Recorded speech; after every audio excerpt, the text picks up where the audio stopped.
దళితులు క్రైస్తవ మతంలోకి మారితే ఎస్సీ హోదా రద్దవుతుందని సుప్రీంకోర్టు ఇచ్చిన తీర్పును నిరసిస్తూ ఎంఆర్పీఎస్ ఆధ్వర్యంలో దళిత ప్రజా సంఘాలు రౌండ్ టేబుల్ సమావేశం నిర్వహించాయి. ఈ సమావేశంలో మాల మహానాడు, ఎంఆర్పీఎస్తో పాటు మాల మహానాడు, బీసీ, ఎస్టీ, మైనార్టీ సంఘాల నాయకులు పాల్గొన్నారు.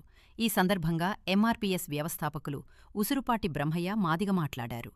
దళితులు క్రైస్తవ మతంలోకి మారితే ఎస్సీ హోదా రద్దవుతోందని సుప్రీంకోర్టు ఇచ్చిన తీర్పు రాజ్యాంగ విరుద్ధమని స్పష్టం చేశారు. ఆర్టికల్ 25, 14, 15 ప్రకారం కులలం, మతం, విశ్వాసాలు, ఆచారం వారి వ్యక్తిగతమని, వాటి ఆధారంగా వివక్షత చూపటం సరికాదన్నారు. దళితులపై జరుగుతున్న దాడులను ఖండిస్తున్నట్లు వెల్లడించారు. దళిత క్రైస్తవులకు రక్షణ కల్పించాలని కేంద్ర, రాష్ట్ర ప్రభుత్వాలను డిమాండ్ చేశారు. దళిత క్రైస్తవులకు ఎస్సీ హోదా కల్పించాలని, ఆ దిశగా ప్రభుత్వాలు చర్యలు తీసుకోవాలని కోరారు. మతం మారినంత మాత్రాన వివక్షత పోదని, వారికి సమాజంలో ఎలాంటి హోదా పెరగదని చెప్పారు. ఈ విషయాన్ని అనేక కమిషన్లు తమ విచారణలో తేల్చాయని గుర్తు చేశారు. ఆ సచార కమిటీ ముస్లిం స్థితిగతులపై అధ్యయనం చేసింది. ఈ కమిటీ దళిత ముస్లింలు మరియు దళిత క్రైస్తవులు సామాజిక వివక్షతను కూడా ప్రస్తావించింది. వీరు ఇతర దళితుల మాదిరిగానే అంటరాంతనం వంటి సమస్యలు ఎదుర్కొంటున్నారని కూడా ఈ సచార కమిటీ అభిప్రాయపడింది. ఆ తర్వాత దేశ్ముఖ్ అధ్యయనం జరిగింది. దేశ్ముఖ్ అధ్యయనం కూడా నేషనల్ కమిషన్ ఫర్ మైనారిటీస్ అభ్యర్థన మేరకు సతీష్ దేశ్ముఖ్ అధ్యయనం చేశారు. క్రైస్తవ మతంలోకి మారినప్పటికీ కులవివక్షత కొనసాగుతుందని, వీరికి రాజ్యాంగపరమైన రక్షణలు అవసరమని చెప్పని ఈ నివేదిక పేర్కొంది.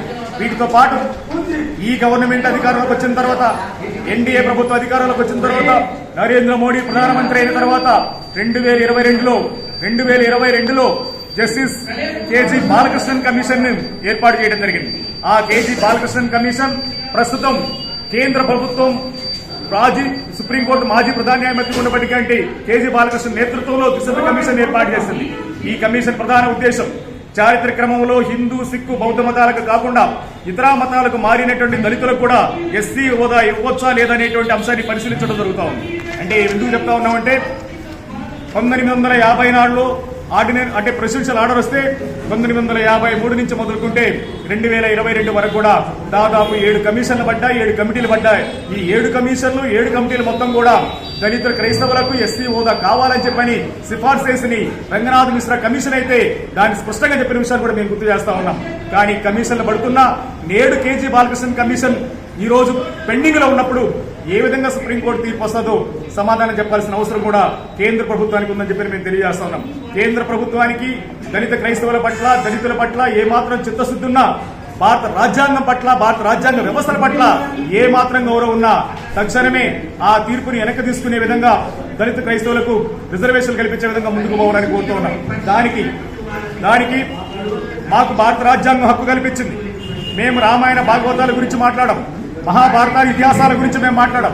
మాకు ఈ రోజు ఆనాడు త్రేతాయుగం లేదు, కృతాయుగం లేదు, ద్వాపరయుగం లేదు, కలియుగం లేదు. ఈ రోజు కలియుగంలో అంబేద్కర్ యుగం నడుస్తుంది. అంబేద్కర్ మాకు ఆర్టికల్ 14లో సమానత్వ హక్కునిచ్చాడు.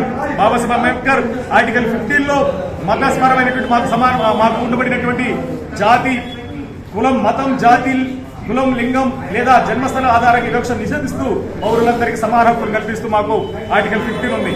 అదేవిధంగా ఆర్టికల్ 25 ఉంది. మాకు ఆర్టికల్ 25లో మత స్వేచ్ఛ మాకుంది. భారత రాజ్యాంగంలోని తమకు నచ్చిన మతాన్ని స్వేచ్ఛగా అనుసరించడానికి, ఆచరించడానికి మరియు ప్రచారం చేయడానికి హామీ ఇస్తుంది ఈ ప్రాథమిక మత స్వేచ్ఛ. అంటే భారత రాజ్యాంగంలోని ఆర్టికల్ 12 నుంచి మొదలుకుంటే 38 వరకు ఉండబడినటువంటి మా ఫండమెంటల్ రైట్స్ ని, ప్రాథమిక హక్కులను ఉల్లంఘించే విధంగా ఈ రోజు ఏ విధంగా సుప్రీంకోర్టు తీర్పిస్తుందో సమాధానం చెప్పాలి. అదేవిధంగా ఈ రోజు మేము సూటిగా స్పష్టంగా చెప్తా ఉన్నాం. ఈ రోజు చర్చ జరగాల్సింది భారత రాజ్యాంగం మీద. ఈ రోజు చర్చ జరగాల్సింది భారత రాజ్యాంగం మీద, బ్రాహ్మణుల మీద కాదు.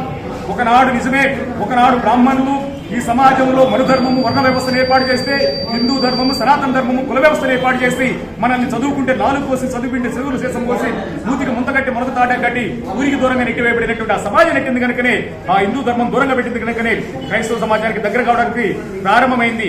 అది ప్రాథమిక దశలోనే గుర్తించి సమానత్వాన్ని కల్పించాల్సిన బాధ్యత లేదు కనుకనే ఈ రోజు ఈ ప్రమాదానికి దారితీస్తున్న విషయాన్ని గుర్తు చేస్తూ నేను స్పష్టంగా చెప్తా ఉన్నాం. ఈ దేశం లౌకిక రాజ్యం, ఈ దేశం లౌకికవాదం, ఈ దేశ ప్రజాస్వామ్య దేశం. ఈ లౌకికవాద రాజ్యంలో, లౌకికవాద సమాజంలో, ప్రజాస్వామ్య దేశంలో భిన్నత్వంలో ఏకత్వం ఉండబడినటువంటి ఈ దేశంలో అనేక కులాలు, అనేక మతాలు, అనేక వర్గాలు ఈ రోజు ఈ దేశంలో ఉన్నాయి. క్రైస్తవులు, ముస్లింలు, హిందువులతో పాటు జైన్లు, బౌద్ధులు ఈ దేశంలో ఉన్నారు. ఇన్ని మతాలున్నా, ఇన్ని కులాలున్నా భిన్నత్వంలో ఏకత్వంగా కలిసి ఉండబడినటువంటి భారతదేశంలో మాకు బాబాసాహెబ్ అంబేద్కర్ ఇచ్చినటువంటి రాజ్యాంగం మాకు కల్పించిన హక్కులని కాపాడుకునే దగ్గర మేము ముందు వరుసలో ఉంటామని చెప్పి తెలియజేస్తూ తక్షణమే కేంద్ర ప్రభుత్వానికి ఏ మాత్రం చిత్తశుద్ధి ఉన్న ఆర్ఎస్ఎస్ మనువాద ఎజెండాని పక్కన పెట్టి దళిత క్రైస్తవులకు ఎస్సీ హోదా కల్పించే దగ్గర చిత్తశుద్ధిని చాటాలని కూడా మేము తెలియజేస్తాం.